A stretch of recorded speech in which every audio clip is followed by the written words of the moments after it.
शुभ संकेत, शुभ दिन आया है आपके द्वार। ईश्वर के प्रकाश से आलोकिक है सारा संसार। उठिए, जागिए, उगते सूरज के साथ अपने सपनों को साकार करने के लिए हो जाइए तैयार। सुप्रभातम, स्वागत है आपका इस विशेष कार्यक्रम में। मैं हूं किरण भारद्वाज।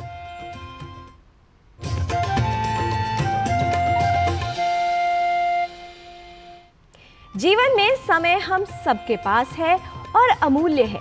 समय हमारा है, हम इसे सोने में व्यतीत करते हैं या सोना बनाते हैं, ये हम पर निर्भर करता है।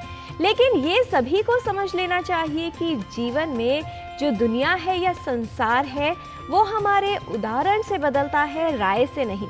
इसलिए जीवन में निरंतर परिश्रम करते रहना, अपने समय का सदुपयोग करते रहना और भविष्य को अर्थात आने वाले जीवन को बदलाव करने के लिए, उसे परिवर्तित करने के लिए निरंतर प्रयास करते रहना उपयोगी होता है। समय के ज्ञान के लिए आइए देख लेते हैं आज का पंचांग और जान लेते हैं क्या है आज की तिथि, वार और नक्षत्र।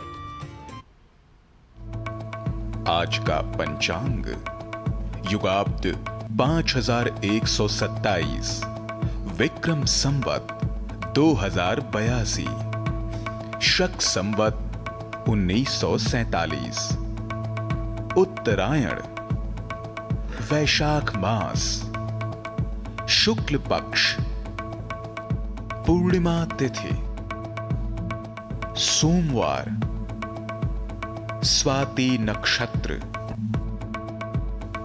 आज का दिन सभी के लिए मंगलमय हो। मन हमारे जीवन में विशेष महत्व रखता है, क्योंकि हम जीवन में किस दिशा में जाते हैं, क्या करते हैं, ये मन ही निर्धारित करता है। अर्थात हम जैसा सोचते हैं उसी को व्यवहार में और फिर कर्मों में तब्दील कर देते हैं। इसीलिए शांत मन रखना चाहिए, क्योंकि शांत मन से लिया गया निर्णय सही परिणाम लाता है। इसलिए अपनी सोच को सकारात्मक बनाए रखिए और अपने विचारों को सशक्त बनाइए।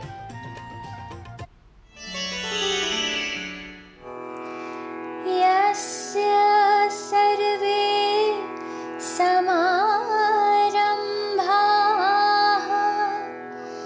कामसंकल्पवर्जिताः ज्ञानाग्निदग्धकर्माणं तमाहुः पंडितं बुधाः। जिसके समस्त कार्य कामना और संकल्प से रहित है, उस ज्ञान रूप अग्नि के द्वारा भस्म हुए कर्मों वाले पुरुष को ज्ञानीजन पंडित कहते हैं।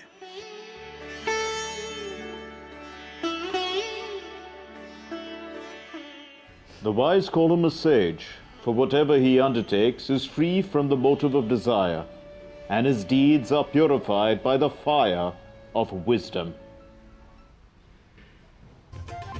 गुलाबी मीनाकारी बनारस की हस्तशिल्प कला का एक महत्वपूर्ण उदाहरण भी है और विशेष महत्व रखती है। आइए आज भारतीय ज्ञान परंपरा में प्रभाग में देखते हैं इसी पर आधारित हमारी ये विशेष रिपोर्ट और समझते हैं कि किस प्रकार से इसे अपने जीवन में आज के युवा उतार रहे हैं और कैसे ये उनके लिए रोजगार का एक माध्यम बन रही है।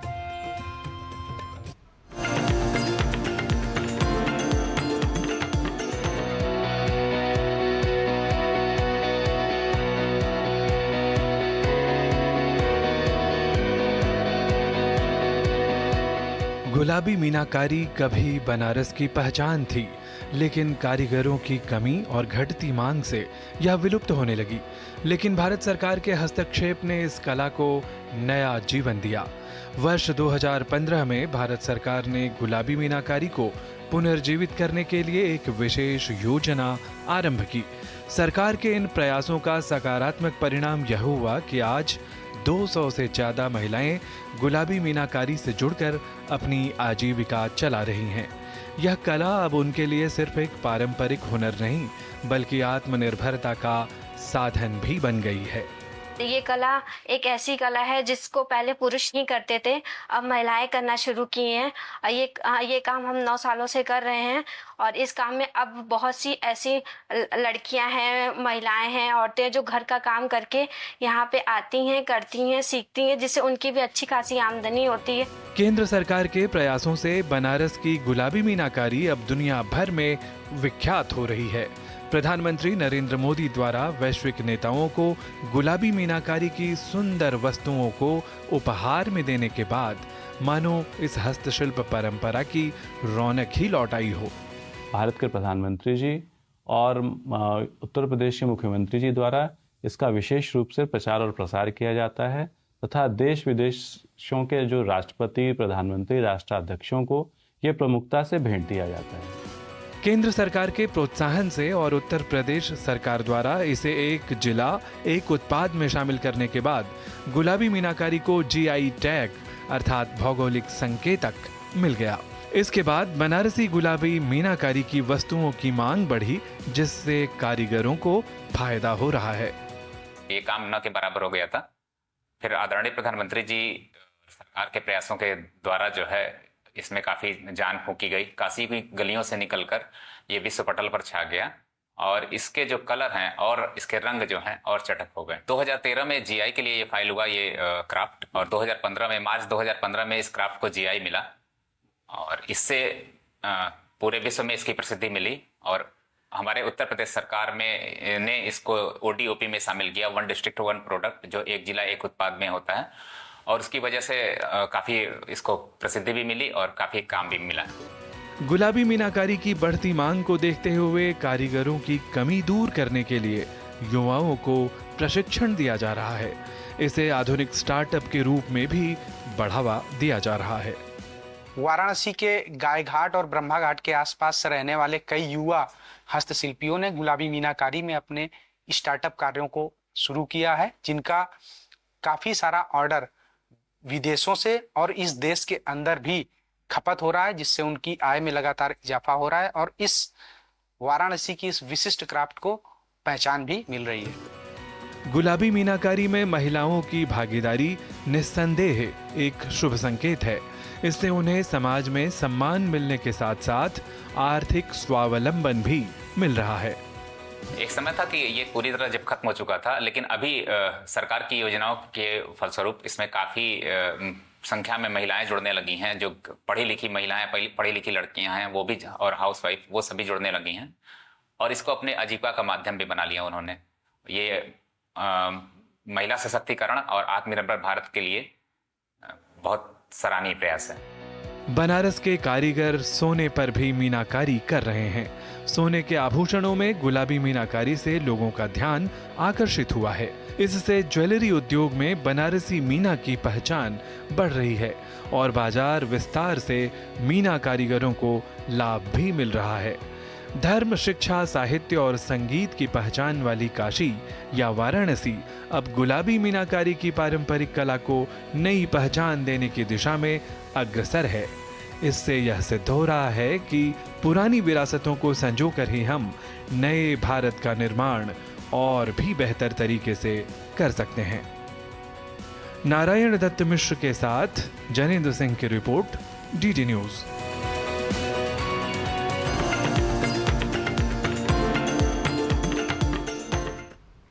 जीवन में दिशा का बदलाव अगर चाहते हैं तो उसके लिए सतर्क रहना और निरंतर कार्य करना आवश्यक होता है। ठीक उसी प्रकार यदि स्वस्थ रहना चाहते हैं तो अपने स्वास्थ्य को लेकर सतर्क रहने की आवश्यकता होती है।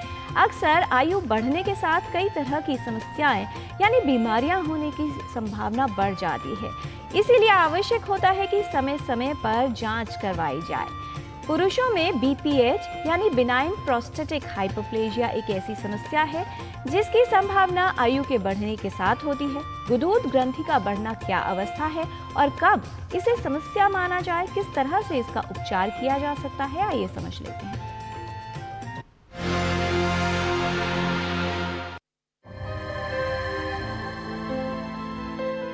पुरुषों में प्रोस्टेट की समस्याएं आम हैं, जिसकी वजह से मूत्र संबंधित समस्याओं के लक्षण उत्पन्न होते हैं। प्रोस्टेट यानी गुदूद ग्रंथि पुरुषों के मूत्राशय के नीचे स्थित होती है, जो कई छोटी ग्रंथियों से मिलकर बनती है। गुदूद ग्रंथि यानी प्रोस्टेट, जिसे पौरुष ग्रंथि भी कहा जाता है, ये पुरुषों के प्रजनन तंत्र का अहम भाग होती है। ये एक द्रव का निर्माण करती है जो शुक्राणुओं को सुरक्षित रखने में सहायक होता है। प्रोस्टेट ग्लैंड यानी पौरुष ग्रंथि से जुड़ी कई समस्याएं हो सकती हैं। इस ग्रंथि में सामान्य बैक्टीरियल इन्फेक्शन से लेकर कैंसर जैसे गंभीर रोग हो सकते हैं। उम्र बढ़ने के साथ प्रोस्टेट ग्रंथि का आकार बढ़ने लगता है, जिसे प्रोस्टेट एनलार्जमेंट या बीपीएच यानी बिनाइन प्रोस्टेटिक हाइपोप्लेजिया कहते हैं।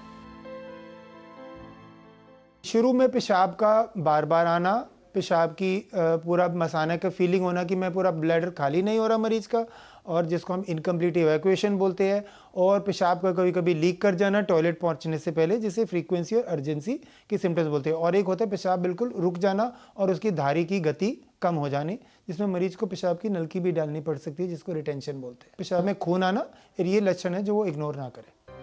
कई कारण गुदूद ग्रंथि के बढ़ने के खतरे को बढ़ाते हैं। बढ़ती हुई आयु, परिवार में किसी को बीपीएच की समस्या हो, अधिक वजन या मोटापा, हृदय रोग, रक्त संचार संबंधी रोग, मधुमेह, शारीरिक श्रम न करना और स्तंभन दोष, इन सभी से बीपीएच की समस्या का खतरा बढ़ता है। बीमारी में प्रोस्टेट का आकार सामान्य से काफी बड़ा हो जाता है। वैसे तो उम्र बढ़ने के साथ प्रोस्टेट ग्रंथि के ऊतकों में गैर नुकसानदेह ग्रंथियां विकसित हो जाती है, जिसकी वजह से धीरे धीरे ग्रंथि का आकार बढ़ने लगता है, उसमें वृद्धि होती है। पुरुषों की मूत्र नली का कुछ भाग प्रोस्टेट ग्रंथि से होकर निकलता है, इसलिए आकार बढ़ने पर मूत्र नली पर दबाव पड़ता है और मूत्र नली सिकुड़ जाती है।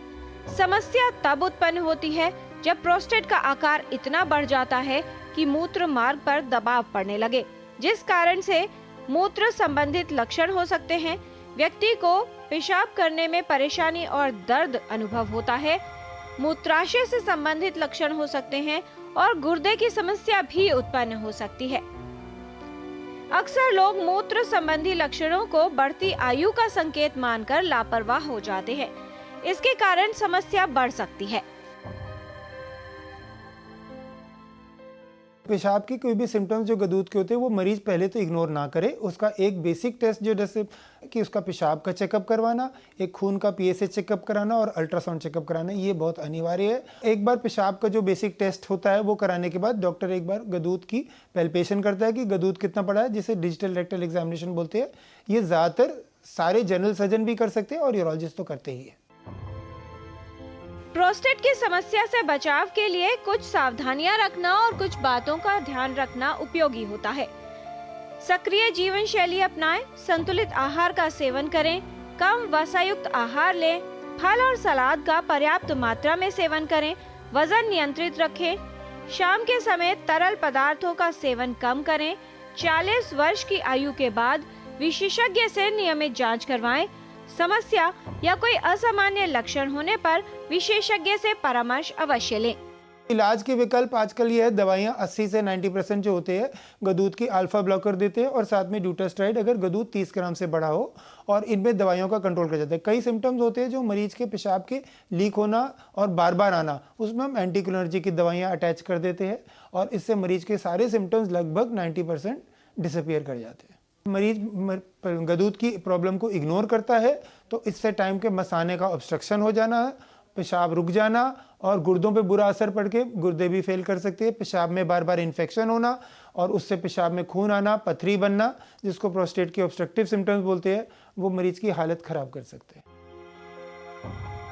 गुदूद ग्रंथि की समस्या होने पर उसका सही इलाज करवाना चाहिए, जिससे समस्या को रोका जा सके और जटिलताओं को कम किया जा सके। जिनमें अगर फैमिली हिस्ट्री है तो वो 5 साल पहले अपना एनुअल चेकअप स्टार्ट करवा ले, यानी 45 साल की उम्र के ऑनवर्ड से, और ज़्यादातर 50 साल की उम्र में, और प्लस अगर कभी भी सिम्टम्स अपीयर करे तो कोई भी मर्द को चेकअप तो करवाना ही चाहिए। Healthy eating, lifestyle changes, weight को कंट्रोल में रखना, जिसका BMI ना होना, रेगुलर एक्सरसाइज करना और वेजिटेरियन डाइट प्रॉब्ली बेनिफिशियल है जो पाया गया है, और दवाइयाँ का सेवन और बाकी चीज तंबाकू, अल्कोहल का सेवन को कम से कम किया जाए। गुदूद ग्रंथि का बढ़ना या मूत्र संबंधित लक्षण कैंसर जैसे गंभीर रोग का संकेत भी हो सकते हैं। इसलिए यदि आपको मूत्र करने में समस्या या जलन जैसे लक्षण हो रहे हैं तो उसे लेकर लापरवाही न करें, उसका कारण जानें, विशेषज्ञ से परामर्श लें और उसका सही इलाज करवाएं। किरण भारद्वाज, डीडी न्यूज।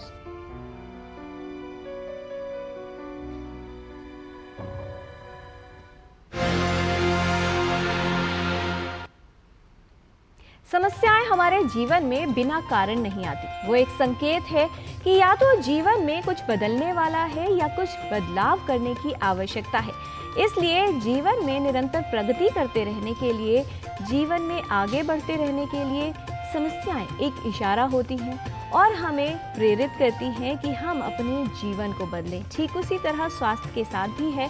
स्वास्थ्य समस्या न हो इसके लिए पहले से तैयारी करने की आवश्यकता है, लेकिन फिर भी यदि कोई समस्या आती है तो आवश्यक है कि उसका जल्द और सही उपचार करवाया जाए। सेहत को लेकर सतर्क रहिए। यहाँ पर लेते हैं एक अल्प विराम। आप देखते रहिए डीडी न्यूज।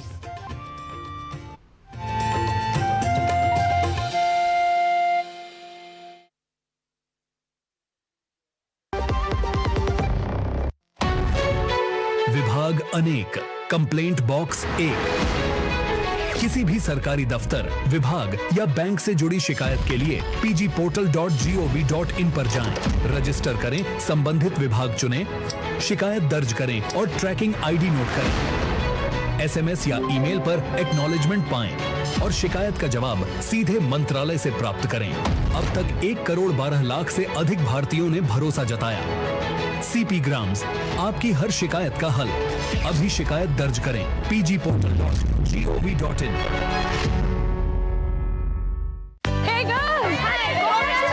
आज तो पार्टी चाहिए। चैंपियन के साथ सेल्फी लेंगे। आइडिया, यही करते हैं पार्टी।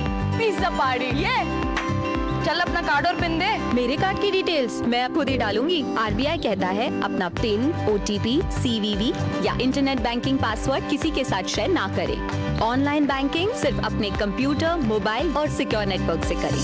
बाय गर्ल्स, कहाँ जा रही है? सुना नहीं, नो शेयरिंग। आरबीआई कहता है जानकार बनिए, सतर्क रहिए।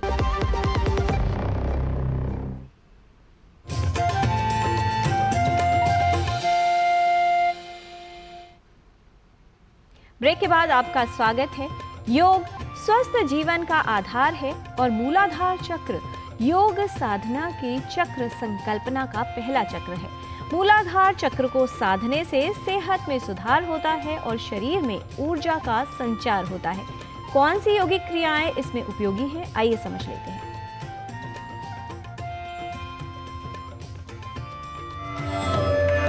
आज हम लोग जो आसना करने वाले हैं, हमारा टॉपिक है आसना फॉर टू एक्टिवेट मूलाधार चक्र। तो उसके लिए आज मैं 3 आसन आपको यहाँ बताता हूँ। अगर उनका अभ्यास करें तो मूलाधार के लिए अच्छा है, मूलाधार चक्रांश को एक्टिवेट करने में मदद करता है।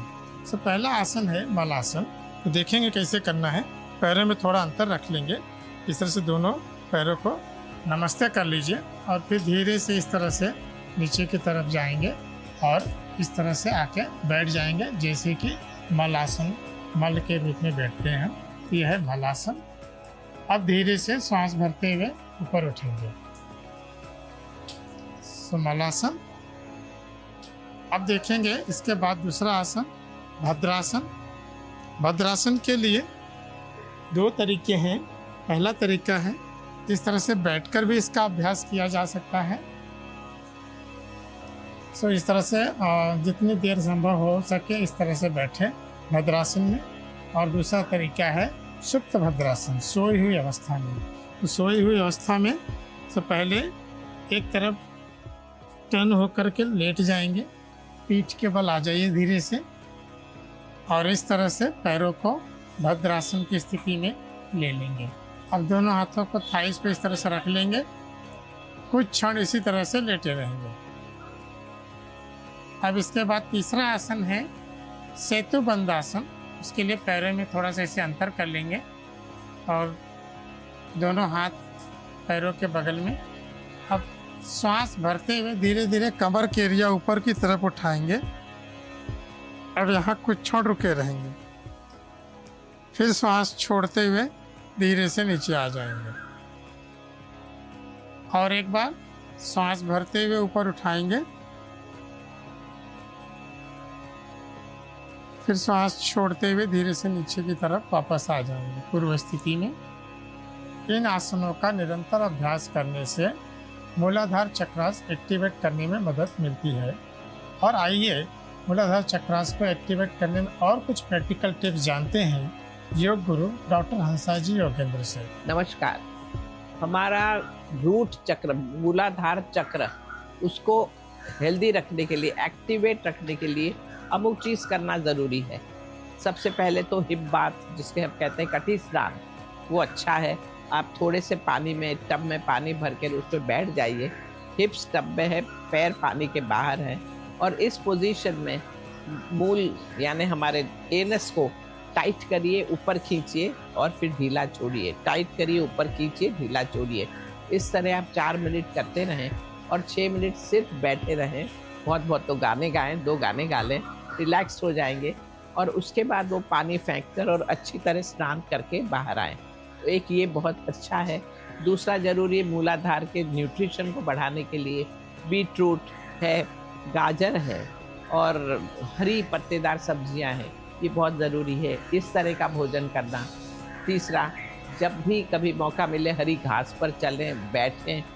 ये ज़मीन के साथ संबंध रखने से मूलाधार चक्र का सर्कुलेशन सही होता है। तो ये सारी एक्टिविटी करते रहें, बहुत फ़ायदा होगा। नमस्कार।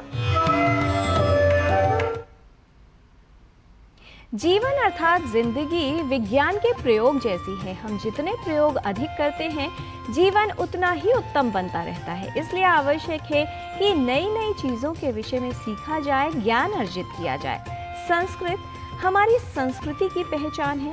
संस्कृत की पाठशाला में चलते हैं और जान लेते हैं कुछ ऐसे प्रयोगों को जिनके माध्यम से संस्कृत की त्रुटियों को दूर किया जा सकता है और उसके शुद्ध उच्चारण व लेखन को अपने जीवन में धारण किया जा सकता है।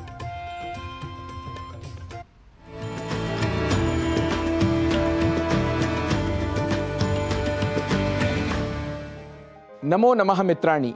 संस्कृत पाठशालायाः एतस्यां कक्षायां भवतां सर्वेषामपि स्वागतम्। मम नाम गवीशः। संस्कृत की पाठशाला में आज हम आपको शिष्टाचार के कुछ वाक्य सिखाएंगे जिनके प्रयोग से आप संस्कृत संभाषण के क्रम में आगे बढ़ सकेंगे। यदि हमें कहना हो याद है न, तो इसके लिए संस्कृत में कहेंगे स्मरति खलु, स्मरति खलु। यदि कहना हो भूलिए मत, तो कहेंगे मा विस्मरतु, मा विस्मरतु। आप कैसे हैं, इसे संस्कृत में कहना हो तो कहेंगे कथम अस्ति भवान, कथम अस्ति भवान। उतना ही है ना, तावद एव खलु, तावद एव खलु। इसका मतलब, इसे यदि संस्कृत में कहना हो तो कहेंगे एतस्य अर्थः, एतस्य अर्थः कितने बजे हैं, कः समयः, कः समयः। और अन्यच्च, अन्यच्च उसके बाद, तदनंतरम, तदनंतरम। यूं ही, एवमेव, एवमेव। कहना हो मजा आ गया तो कहेंगे महान आनंदः, महान आनंदः। वैसा नहीं, तथा न, तथा न। हाँ, आम, आम, आम इस पद का प्रयोग संस्कृत में हाँ, यस के लिए किया जाता है। कोशिश करता हूं, प्रयत्नम करोमि, प्रयत्नम करोमि। कहना हो नहीं हो सकता तो संस्कृत में कहेंगे न शक्यते, न शक्यते। ऐसा मत कहिए तथा न वदतु, तथा न वदतु। वाक्य बनाना हो मैं वह नहीं जानता तो कहेंगे तद अहम न जानामि, तद अहम न जानामि। कब आते हो, कदा आगच्छति, कदा आगच्छति। कहना हो कैसे कहूं तो कहेंगे कथम वदामि, कथम वदामि। मित्रों, आज के अंक में हमने कुछ वाक्यों को सीखा है।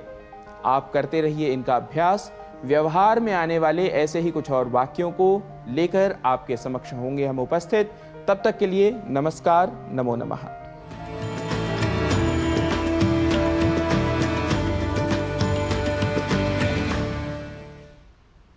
जीवन में प्रयास करते रहिए और आगे बढ़ते रहिए, क्योंकि आपका लक्ष्य आप ही निर्धारित करते हैं। और यदि आपको लगता है कि आप जीवन में ठीक कर रहे हैं, आसपास के लोग आपको कहते हैं कि आपसे नहीं हो पाएगा, तो ये समझ लीजिए कि वो अपनी क्षमता के आधार पर कह रहे हैं। लेकिन आपकी क्षमता क्या है, ये आप ही जानते हैं। क्योंकि जीवन को जीना आसान नहीं होता, बिना संघर्ष के कोई महान नहीं होता। जब तक न पड़े हथौड़े की चोट, पत्थर भी भगवान नहीं होता। निरंतर जीवन में आगे बढ़ते रहिए, संघर्ष करते रहिए, प्रयास करते रहिए। आज के कार्यक्रम में इतना ही। हमारी पूरी टीम को दीजिए अनुमति। नमस्कार।